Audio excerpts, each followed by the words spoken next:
स्त्री शक्ति क्लासेस में आज का जो हमारा वीडियो लेक्चर होगा उसमें हम अध्ययन करेंगे संश्लेषित जो हमारे बहुलक है उसका जो दूसरा पार्ट है जो मतलब प्लास्टिक है उसके बारे में हम पढ़ेंगे कि प्लास्टिक का निर्माण किस प्रकार से किया जाता है।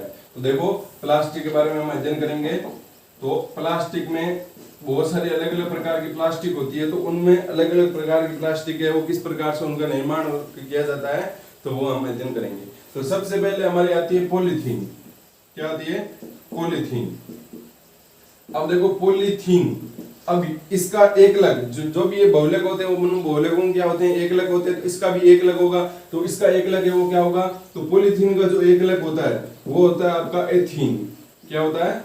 एथीन।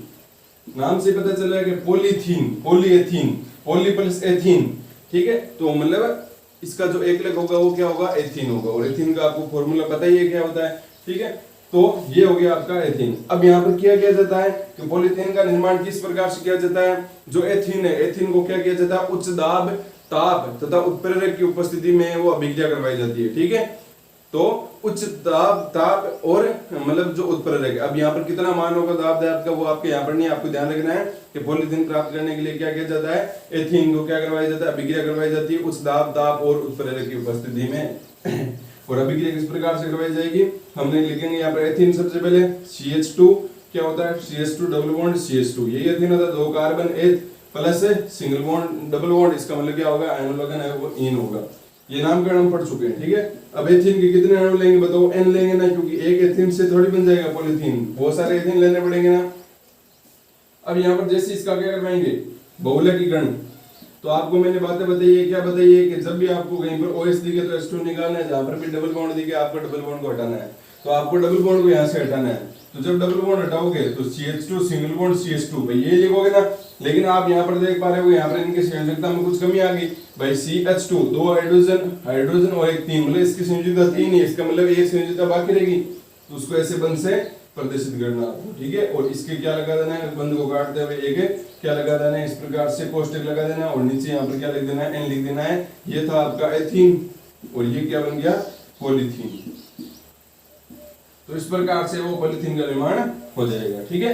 तो ये हो गया आपका पॉलीथीन। और पॉलीथीन का जो उपयोग है वो उपयोग किस में किया जाता है? जो भी है मतलब थैलियां वगैरह बनाने में किया जाता है, ठीक है। और भी जैसे पार्ट्स वगैरह, जो प्लास्टिक के पार्ट्स वगैरह जो गाड़ियों में मतलब पार्ट्स होते हैं, ठीक है। और इनमें अलग अलग प्रकार से इसका उपयोग किया जाता है। अच्छे से सारे जो उपयोग है वो आपकी बुक के अंदर है, वहां से आप देख लेना, ठीक है। तो अभी के लिए आपको समझ में आनी चाहिए कि पॉलीथीन है वो किस प्रकार से उसका निर्माण हुआ। उसका एक लग है एथीन, बिल्कुल आसान है। डबल बॉन्ड हटाना है, सिंगल बॉन्ड लग गया, मतलब कहने का मतलब एक लग पता होगा तो आप आसानी से इसका यहाँ पर मान लिख सकते हो। तो ये तो हो गया इसका प्लास्टिक का एक उदाहरण पॉलीथीन। अब अगला दूसरा उदाहरण देखते हैं। देखो दूसरा हमारा जो उदाहरण है वो है PVC। क्या है? PVC। दूसरा है PVC। PVC का पूरा नाम होता है poly vinyl chloride. Polyvinyl chloride. तो पॉलीविनाइल क्लोराइड ये ध्यान रखना है। दोनों नाम PVC आपने सुना भी होगा कि PVC के पाइप होते हैं, ठीक है। जो भी जैसे कहीं पर जो पानी फिटिंग की जाती है उसके अंदर जो पाइप होते हैं ना, वो सारे पाइप है वो किसके बने होते हैं? PVC के बने होते हैं। तो PVC के बने होते हैं। तो यहाँ पर जो इसका एक लग है वो क्या होगा? तो यहाँ पर देखो अगर हमारे को चाहिए कि PVC का निर्माण कैसे, तो इसका चाहिए एक लग। और इसका एक लग क्या होगा? नाम से पता चल रहा है यहाँ पर तो कि इसका एक लग क्या होगा? Vinyl chloride. क्या होगा? Vinyl chloride. भाई बहुत सारे विनाइल क्लोराइड मिलके तो किसका निर्माण किया? पॉलीविनाइल क्लोराइड की क्या निर्माण। तो अब देखो यहाँ पर विनाइल क्लोराइड का फॉर्मूला क्या होगा? आपको क्या लिखना है? वही एथीन लिखना है, CH2 डबल बॉन्ड CH2। बस यहाँ पर क्या करना है? एक हाइड्रोजन हटाना है।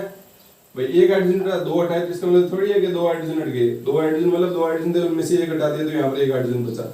इसकी संयोजकता कितनी बाकी रहेगी? एक रहेगी ना, दो और तीन। अब यहाँ पर नीचे क्या जोड़ दो? CH जोड़ दो। ये क्या हो गया आपका? Vinyl chloride. पॉलीविनाइल क्लोराइड नहीं, ये तो एक लग है ना यहाँ पर।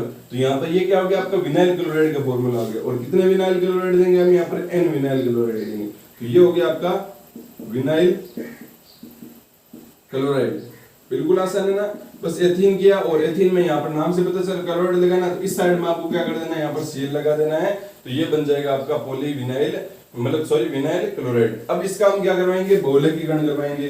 तो जब इसका बहुलकीकरण करवाएंगे तब क्या होगा, यहाँ पर अगर मैंने बताया कि जब भी OH दी गई तो H2 निकालना है, और जब भी आपको क्या दी गई यहाँ पर डबल बॉन्ड दी गई तो आपको क्या निकालना है, डबल बॉन्ड को हटाना है। तो यहाँ पर डबल बॉन्ड को हटाते हैं, तो देखो डबल बॉन्ड हटाएंगे तो क्या होगा, CH2 सिंगल बॉन्ड CH और नीचे क्या आ जाएगा Cl। अब यहाँ पर इसकी भी संयोजकता 1 2 3 एक बाकी है तो एक बंद जोड़ दिया, 1 2 और 3 इसकी भी संयोजकता बाकी है तो एक बंद जोड़ दिया, और इस प्रकार से इसको कोष्टक में बंद कर दिया, नीचे लगा दिया N, और ये क्या बन गया हमारा PVC बन गया ना। बिल्कुल आसान है ना। बस आपको क्या ध्यान में रखना है कि एक लग ध्यान में रखना है, और एक लग ध्यान में होगा तो आप आसानी से क्या कर सकते हैं, बहुलकीकरण कर सकते हैं। डबल बॉन्ड देखेगा, डबल बॉन्ड को हटाओ और दो इस साइड में बंद जोड़ दो, कोष्टक को काटते हुए जोड़ना है, ठीक है। ऐसे नहीं ये बार आने चाहिए थोड़ी थोड़ी, और नीचे क्या लगाना है N, और आगे क्या, यहाँ पर आगे लगाना है N, मतलब N क्या लिए हमने, विनाइल क्लोराइड लिए, तभी तो जाके वो क्या बना हमारा पॉलीविनाइल क्लोराइड है वो बना है। अब ये हो गया आपका दूसरा उदाहरण किसका, प्लास्टिक का। अब तीसरा जो इसका उदाहरण है वो देखते हैं। तो जो तीसरा उदाहरण है उसके बहुत सारे नाम है, क्या है, बहुत सारे नाम है, और बहुत सारे नाम क्या है, सबसे पहले तो PAN पेन, पेन का पूरा नाम है पॉली एक्रिलो नाइट्राइल, ठीक है। एक तो पेन नाम हो गया, या इसको पॉली एक्रिल नाइट्राइल बोलेंगे, या फिर इसको बोलेंगे पॉली विनाइल साइनाइड, ठीक है। ये दूसरा नाम हो गया। तीन नाम बोल सकते हो, एक ये नाम हो गया, एक ये हो गया, एक ये हो गया, ठीक है। ये तो पेन का पूरा नाम है। फिर भी ऐसे भी आ सकता है कि पॉली एक्रिल नाइट्राइल का निर्माण कैसे किया जाता है, पेन का निर्माण किस प्रकार से किया जाता है, पॉली विनाइल साइनाइड का निर्माण किस प्रकार से किया जाता है। एक और नाम है वो है आर्लोन, क्या है, आर्लोन। तो इसके ये जो चार नाम है वो आपको चारों नाम है वो ध्यान में रखने हैं, ठीक है। चारों नाम एक ही मतलब बहुलक को प्रदर्शित करते हैं। पेन बोल दो, चाहे पॉली एक्रिल नाइट्राइल बोल दो, पॉली विनाइल साइनाइड बोल दो, या फिर आर्लोन बोल दो, एक ही बात है यहाँ पर, ठीक है। अब यहाँ पर देखो कि किस प्रकार से वो आर्लोन का निर्माण होता है या फिर पेन का निर्माण होता है। तो यहाँ पर देखो पॉली विनाइल क्लोराइड, तो इसके लिए एक लग है, एक लग है वो होता है आपका विनाइल साइनाइड। क्या होता है, विनाइल साइनाइड। अब देखो इसका जो एक लग का फॉर्मूला है वो क्या होता है, देखो CH2 वही एथीन लिखना है, CH2 डबल बॉन्ड CH। अब यहाँ पर नीचे क्या लगाना है, बस आपको CN लगाना है। जैसे अगर CN लगा देते तो यहाँ पर क्या बनता, विनाइल क्लोराइड बनता। यहाँ पर CN लगा दिया, CN है वो क्या होता है आपका साइनाइड होता है। CN क्या होता है, साइनाइड। तो इसको ध्यान में रखना है। तो यहाँ पर ये बन गया आपका, मतलब ये क्या हो गया आपका, विनाइल साइनाइड हो गया। और विनाइल साइनाइड की कितने अणु लेंगे, N अणु लेंगे। ये क्या हो गया आपका विनाइल साइनाइड, और इसके कितने अणु लिए हमने, N अणु लिए। तो इसका हम क्या करवाएंगे, अब बहुलकीकरण करवाएंगे। जब इसका बहुलकीकरण करवाएंगे तब क्या होगा, यहाँ पर डबल बॉन्ड है वो हट जाएगा, और डबल बॉन्ड हट गया तो यहाँ पर क्या बन गया आपका CH2 सिंगल बॉन्ड CH, और नीचे आ गया CN, और यहाँ पर क्या आ गया, एक एक इस प्रकार से क्या आ गया, बंद आ गए, और नीचे क्या लिख दिया, N लिख दिया। तो ये क्या बन गया आपका आर्लोन, पेन या फिर पॉली एक्रिलो नाइट्राइल, ठीक है। बुक के अंदर थोड़ी सी मतलब मिस्टेक है, जैसे मैंने किया ना वैसे आपको करना है। इनके जो उपयोग है ना, जैसे PVC के उपयोग और इसके उपयोग है वो आप बुक से देख लेना, वहां पर आपको अच्छे से सारे वहां पर उपयोग है वो लिखे हुए हैं, ठीक है। प्लास्टिक है तो आपको पता है प्लास्टिक का किस प्रकार से हम दैनिक जीवन में उपयोग करते हैं, लेकिन कुछ विशेष जो है कि भाई पॉलीथीन के लिए इसका प्रयोग किया जाता है, थैले बनाने के लिए PVC का प्रयोग किया जाता है, जो पाइप वगैरह बनाने उसके लिए किया जाता है, ठीक है। तो उस प्रकार से विशेष जो उपयोग है वो भी आपको ध्यान में रखनी है। ये हो गया आपका पेन या फिर पॉली एक्रिल नाइट्राइल या फिर पॉली विनाइल साइनाइड या फिर आर्लोन। चारों नाम आपको ध्यान में रखना है, एक अलग ध्यान में रखना है, और अभिक्रिया किस प्रकार से हुई वो भी आपको ध्यान में रखना है। तो ये हो गया आपका पेन। अब बात करते हैं चौथा जो इसका उदाहरण है वो किसका, प्लास्टिक का। तो संश्लेषित जो आपके बहुलक है उसमें हम रेशों के बारे में पढ़ चुके हैं, कृत्रिम रेशों के बारे में कौन कौन से थे, नाइलॉन 66, इसके अलावा टेरिलिन या डेक्रोन, और उसके अलावा फिर रेयोन। उन संश्लेषित बहुलकों के बारे में हम पढ़ चुके थे। अब यहाँ पर प्लास्टिक के बारे में पढ़ रहे हैं, 4 पढ़ लिए। चौथा जो हमारा है वो है हमारा पॉलीस्टाइरीन, पॉलीस्टाइरीन। तो पॉलीस्टाइरीन का जो एकलक है, एकलक वो है स्टाइरीन। क्या है, स्टाइरीन। अब एकलक स्टाइरीन है तो स्टाइरीन का फॉर्मूला भी होगा, तो फॉर्मूला क्या होगा, वही एथीन लिखना आपको, CH2 डबल बॉन्ड CH। अब यहाँ पर 2 नहीं लगाना और ऐसे नहीं करना, क्योंकि अगर आप ऐसे करोगे तो यहाँ पर मैं एग्जांपल बता रहा हूँ, अभी ये नहीं स्टाइलिन का फॉर्मूला 1 2 3 4 5 5 हो गए, तो इसका मतलब यहाँ पर आपको एथिन नहीं, एथिन में से एक हाइड्रोजन कम करना है, क्योंकि आपको एक नया यौगिक जोड़ना है ना यहाँ पर, इस वजह से। तो यहाँ पर क्या हो गया, ये फॉर्मूला ये तो नहीं है, देखो फॉर्मूला क्या है इसका, स्टाइलिन का CH2 डबल बॉन्ड CH और नीचे लगा दोगे C6H5, क्या लगा दोगे C6H5, और ये क्या बन गया आपका स्टाइलिन बन गया। तो और कितने लोगे स्टाइलिन के अणु, N लोगे, तो ये हो गया स्टाइलिन। अब यहाँ पर एक इंपॉर्टेंट बात है आपको ध्यान रखना है, इसका जब बहुलकीकरण करवाएंगे, तो बहुलकीकरण जब इसका करवाएंगे तब यहाँ पर इसका बहुलकीकरण सीधे ही नहीं होगा, इसका बहुलकीकरण करवाने के लिए एक उत्प्रेरक की आवश्यकता होगी। किसकी आवश्यकता होगी, एक उत्प्रेरक की आवश्यकता होगी, और वो उत्प्रेरक कौन सा होगा, वो होगा प्रोक्साइड। क्या होगा, प्रोक्साइड, वो होगा प्रोक्साइड, ठीक है। ये होता है, जैसे प्रोक्साइड किसे बोलते हैं, जैसे ऑक्सीजन के ऊपर -2 संयोजकता होती है, ऑक्सीजन की 2 संयोजकता होती है कि नहीं होती है भाई, ऑक्सीजन है वो क्या करता है 8 पे आता है और 10 पे जाना चाहता है, तो इसका मतलब 2 इलेक्ट्रॉन ग्रहण करेगा, तो उसकी संयोजकता कितनी होगी, -2 होगी, ठीक है। तो वहां पर उसको हम ऑक्साइड बोलते हैं, लेकिन जब संयोजकता ऑक्सीजन -1 प्रदर्शित करता है ना, तब उसको बोलते हैं प्रोक्साइड, और जब संयोजकता -12 प्रदर्शित करता है ऑक्सीजन -12, तब उसको बोलते हैं सुपर ऑक्साइड। ये होते हैं, आपको बस इतना डीपली नहीं जाना है, क्योंकि आपके तो इतने तक ये यहाँ पर तो है नहीं आपके, तो बस आपको ध्यान रखना है कि ऑक्सीजन जब -1 संयोजकता प्रदर्शित करते हैं ना, तब उसको बोलते हैं प्रोक्साइड। अब प्रोक्साइड बहुत सारे होते हैं, जैसे H2O2 ये हाइड्रोजन प्रोक्साइड, Na2O2 ये सोडियम प्रोक्साइड, इनमें सब में संयोजकता कितनी आती है ऑक्सीजन की, -1 आती है। तो यहाँ पर किसका प्रयोग करेंगे, हमें प्रोक्साइड का प्रयोग करेंगे। ये इंपॉर्टेंट है, अगर आप अभिक्रिया के अंदर ये आपने पूरी अभिक्रिया लिख दी और ऊपर ये प्रोक्साइड नहीं लिखा, तो आपकी पूरी अभिक्रिया वो गलत है। क्यों गलत है, क्योंकि जो स्टाइलिन है, स्टाइलिन का बहुलकीकरण है वो प्रोक्साइड के बिना संभव ही नहीं है। तो यहाँ पर इंपॉर्टेंट है कि आपको यहाँ पर क्या लिखना पड़ेगा, प्रोक्साइड लिखना ही पड़ेगा, नहीं लिखोगे तो जो आपकी अभिक्रिया वो क्या कर दी जाएगी, गलत कर दी जाएगी। इसको आपको अच्छे से वो ध्यान में रखना है कि यहाँ पर प्रोक्साइड आएगा किसमें, पॉलीस्टाइलिन में, और किसमें था, इसमें था, यहाँ पर ध्यान रखें। अब वापस से इसका बहुलकीकरण करवाएंगे तो क्या होगा, डबल बॉन्ड हट जाएगा, नहीं कितना आसान हो गया, यहाँ पर सीधा डबल बॉन्ड हटाओ और सीधा आपका अभिक्रिया होगी। यहाँ पर दोनों साइड में क्या लगा दो, डबल बॉन्ड लगा दो, और इस कोष्ठक को काटते हुए, और नीचे यहाँ पर क्या लिख दो, N, क्योंकि यहाँ पर N स्टाइलिन लिए, तो N भी क्या बनेंगे आपके, पॉलीस्टाइलिन बनेंगे, पॉलीस्टाइलिन।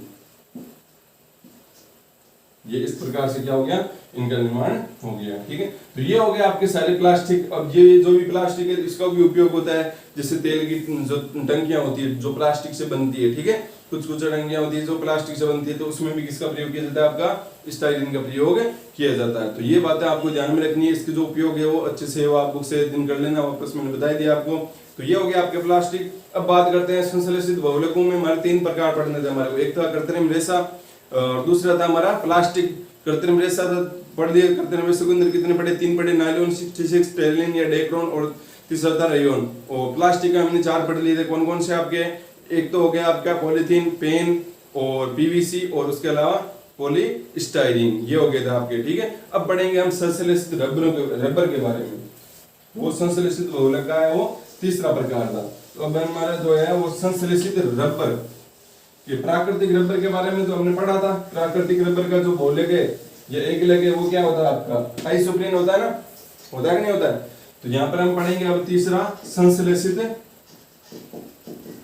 रबर। तो देखो संश्लेषित रबर है, इसमें कोई आपकी अभिक्रिया वगैरह नहीं है, बस आपको ध्यान रखना है कि संश्लेषित रबर कौन से है। तो संश्लेषित रबर है आपके 2 होते हैं, एक होता है आपका ब्यूना N, और दूसरा होता है आपका ब्यूना S,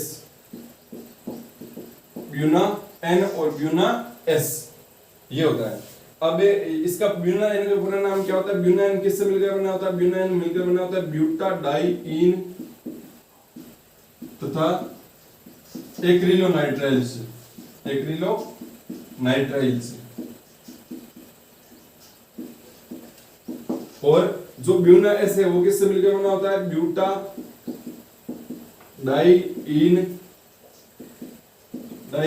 तथा स्टाइरीन से। किससे मिलकर बना होता है, ब्यूटाडाइईन तथा स्टाइरीन से। देखो हम अच्छे से अभी बताऊंगा मैं किस प्रकार से निर्माण हो रहा है।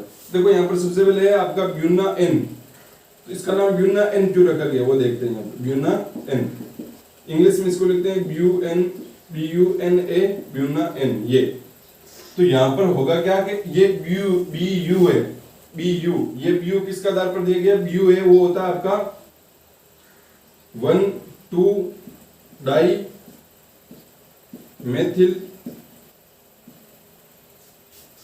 2,3 dimethyl 1,3 butadiene. ठीक है, ये होता है आपका formula 2,3 dimethyl 1,3 butadiene. इसका फॉर्मूला लिख सकते हो, कैसे लिखोगे, क्या है, ब्यूटा, मतलब कितने हैं आपके 4 कार्बन है, तो 4 कार्बन लिख दो, 1 2 3 और 4। ठीक है, 4 कार्बन लिख दिए। अब यहाँ पर देखो 4 कार्बन हो गए, ब्यूट हो गया। अब यहाँ पर देखो क्या क्या बोला है कि 1,3 पर क्या है, डाईईन है, 1 और 2 पर डाईईन है, तो इसको 1 मान लेते हैं। तो यहाँ पर एक डबल बॉन्ड लगा दो, फिर 1 2 3 नंबर पे फिर डबल बॉन्ड है, तो ये 3 नंबर पे लगा दिया डबल बॉन्ड। ठीक है, अब यहाँ पर देखो क्या है कि 2 और 3 पर क्या लगा है, इसके बाद सिंगल बॉन्ड लगा दो। 2 और 3 पर डाईमेथिल है, तो 2 और 3 पर एक तो यहाँ पर CH3 है और एक यहाँ पर CH3 है। अब देखो जो बच गया उनका हाइड्रोजन लगा, तो यहाँ पर कितने हाइड्रोजन लगेंगे, CH2, और यहाँ पर 1 2 3 4 पूरी संयोजकता, 1 2 3 4 पूरी संयोजकता, यहाँ पर कितने लग गए, सॉरी यहाँ पर 1 2 3 और 1 2 3 और 4, ये हो गया। ये होता है आपका 2,3 डाई मेथिल 1,3 ब्यूटा डाई इन। कहने का मतलब जब ब्यूना एन बनाया जाता है ना, तब उसका एक ये होता है। ठीक है, अब इसकी अभिक्रिया करवाई जाती है जब किससे, मतलब एक्रिल नाइट्राइल से, मतलब किससे, CH2 डबल बॉन्ड CH और CN से। तो तब यहाँ पर क्या होता है, इसका बहुलकीकरण करवाया जाता है, तब क्या प्राप्त होता है आपको, ब्यूना एन प्राप्त होता है। अब यहाँ पर देखो ब्यूना, यहाँ पर ये BU है वो किसको प्रदर्शित करता है, ब्यूटाडाईन को, और N है किसको प्रदर्शित करता है, यहाँ पर उत्प्रेरक होता है। सोडियम क्या होता है, उत्प्रेरक होता है, और N का मतलब क्या हो गया, N का मतलब हो गया एक्रिलोनाइट्राइल। समझ रहे हो ना यहाँ पर। तो आपकी ये अभिक्रिया तो नहीं है, तो बस आपको ये ऊपर वाली जो बात है वो आपको ध्यान में रखनी है। ठीक है, तो यहाँ पर देखो ब्यूना एन का, यहाँ पर ब्यूना एन का मतलब क्या हुआ, ब्यूना एन का मतलब क्या हुआ, इसका मतलब हुआ BU है वो किसको प्रदर्शित कर रहा है, BU प्रदर्शित कर रहा है ब्यूटाडाइन को, मतलब इस पूरे को प्रदर्शित कर रहा है। ठीक है, और Na किसको प्रदर्शित कर रहा है, Na प्रदर्शित कर रहा है आपका जो उत्प्रेरक है। ठीक है, सोडियम उत्प्रेरक, और जो N है वो किसको प्रदर्शित कर रहा है, वो प्रदर्शित कर रहा है यहाँ पर प्लस में एक्रिलोनाइट्राइल को। ठीक है, और इस प्रकार से इसका नाम दे दिया, मतलब इससे क्या ले लिया, इससे ले लिया BU और एक्रिलोनाइट्राइल बाद में ले लिया, फिर सोडियम ले लिया BuNa, और यहाँ पर फिर इसके एक्रिलोनाइट्राइल से क्या ले लिया, N ले लिया। तो ये क्या बन गया आपका, ये ब्यूना N बन गया। ठीक है, ये एक संश्लेषित रबर हो गया। अब अगर ब्यूना S की बात करें तो आप उसके लिए आसान बता सकते हो, ब्यूना S मतलब स्टाइरीन। क्या होता है, स्टाइरीन। तो यहाँ पर क्या होगा, ब्यूना S, तो ब्यूना S मतलब क्या होगा, BU किसको प्रदर्शित करेगा, BU प्रदर्शित करेगा 2,3 डाईमेथिल 1,3 ब्यूटाडाईन, इसको प्रदर्शित करेगा। ठीक है, ये नाम याद रखना है। और N बाद में क्या S है, इसका मतलब ये किसको प्रदर्शित करेगा, स्टाइरीन को, और किसकी उत्प्रेरक की उपस्थिति में, सोडियम उत्प्रेरक की उपस्थिति में। तो ये इसको इस प्रकार से प्रदर्शित है। कैसे अभिक्रिया आपकी है नहीं तो आपको ध्यान में नहीं रखना है, यहाँ पर इतनी ही बातें आपको ध्यान में रखनी है कि ब्यूना S है और ब्यूना N है वो संश्लेषित रबर होते हैं। ब्यूना में जो BU है वो किसको प्रदर्शित करता है, BU प्रदर्शित करता है इस पूरे को, और जो ना है Na है वो किसको प्रदर्शित कर, सोडियम उत्प्रेरक को, और जो आगे N लगा है, S लगा है, N है वो एक्रिलोनाइट्राइल को, और S है वो किसको प्रदर्शित कर रहा है, स्टाइरीन को प्रदर्शित कर रहा है। ठीक है, ये हो गया आपके संश्लेषित रबर। इसका उपयोग वही मतलब जैसे बताया था वहां पर, जैसे तेल की टंकियों में भी इसका भी प्रयोग ये किया जाता है, जैसे स्टाइरीन का वहां पर किया जाता है। ठीक है, और भी होते हैं स्टाइरीन के प्रयोग, यहाँ पर इसका भी ज्यादातर इसका प्रयोग किया जाता है, जो मतलब तो तेल की टंकियां वगैरह बनाने में, और भी बहुत सारे जो उपयोग है वो आप बुक से वो अध्ययन कर लेना। तो ये हो गया आपके संश्लेषित रबर, और ये हो गया संश्लेषित बहुलक, प्राकृतिक बहुलक और बहुलक। मतलब कहने का मतलब जो आपका चैप्टर है वो पूरा क्या हो गया, कंप्लीट हो चुका है। अब जो हमारा नेक्स्ट वीडियो आएगा उसमें हम हमारा जो अगला जो चैप्टर होगा उसका हम अध्ययन करेंगे।